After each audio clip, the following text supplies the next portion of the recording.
Welcome to Level 5.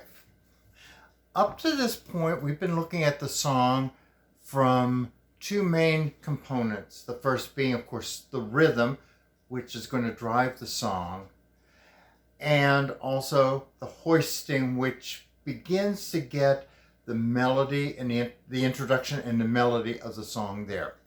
The other thing we're introducing now is the actual real beat of the song.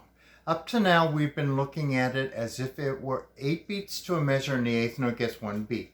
That's the rhythm, that 1, 2, and 3, 4, and 1, and 2, and 3, 4, and. Now what we're doing is we're stepping out a little bit further back and putting the song in its context of being in 4/4, meaning 4 beats to the measure. The quarter note gets 1 beat. So I begin to start thinking in terms of the count separate from the beat. The count is what it takes to make it work.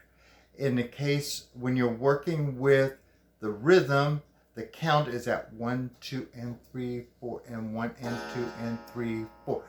Count the eighth notes. The beat, on the other hand, is quarter notes. And there's 4 beats to a measure. When you listen to the new tracks that you have for practicing, you will hear a high click followed by 3 lower pitched clicks. That is your metronome. That's your click track. That's where the term comes from. The higher pitch is beat number 1. The other is beat number 2, beat number 3, beat number 4.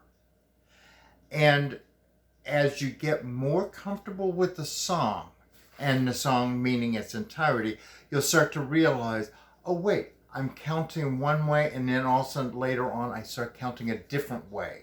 So you start out with that, this is me, my experience, that I'll start out with that 1, 2, and 3, 4, and 1, and 2, and 3, 4, 1, 2, 3, 4, 1, 2, 3, 4, 1, 2, 3, 4, 1, 2, 3, 4, 1 and 2 and 3, 4, 1 and a 2 and 3, 4.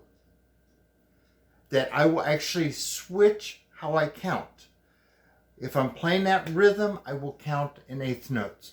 If I'm playing something other than that rhythm, I will most likely go to counting quarter notes because that's easier to work with.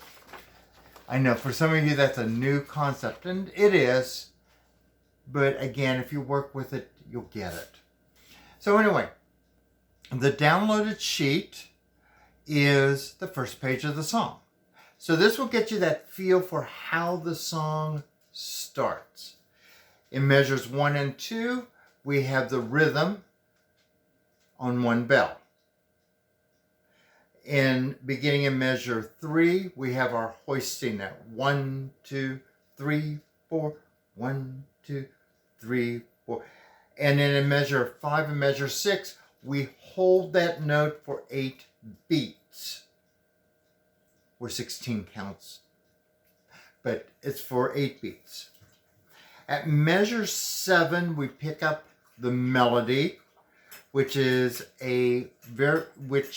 alternates between eighth notes 1 and 2 and 3, 4. So there's your eighth notes and then 2 quarter notes. Measure number 8 and measure number 10. If you look at that top line, where the numbers are above the staffs, you will see that you have a 1 and a, 2 and 3. This is a tricky rhythm, but it's important. It's very important to get it. It is eighth note followed by 2 16th notes, followed by 2 eighth notes, followed by a half note. And when you're counting this properly now, when you're counting it, when you're in 4/4 time, The and is where it would always be, one and. The letter A is that split of your eighth note. Remember, you can get 2/16 notes to 1/8 note. That's how you count it. In this case, a anda. One and a two. One anda. One anda. Okay? That's how you count it. It takes a little bit of practice. I know you are good, you can do it. And that's pretty much this level, is kind of shifting you from what the components, bring them together so that you can hear those components. The other thing I wanted to point out was at measure 7, we begin to have that alternating, where you're alternating that note, that extra note. Remember in the previous level we talked about having 3 bells. This is where it comes into play. As you can see, it's the same ones you've always worked with, that you have a left, a middle, and a right, or a lower, middle, and a right. And that begins to pick up in measure number 7. Anyway, have fun. This one, besides the rhythm, this is probably the most important step and the most important to kind of get used to, because now we're going to shift into thinking of the song as a whole, not as just this little 2-measure snippet. So until next time, enjoy.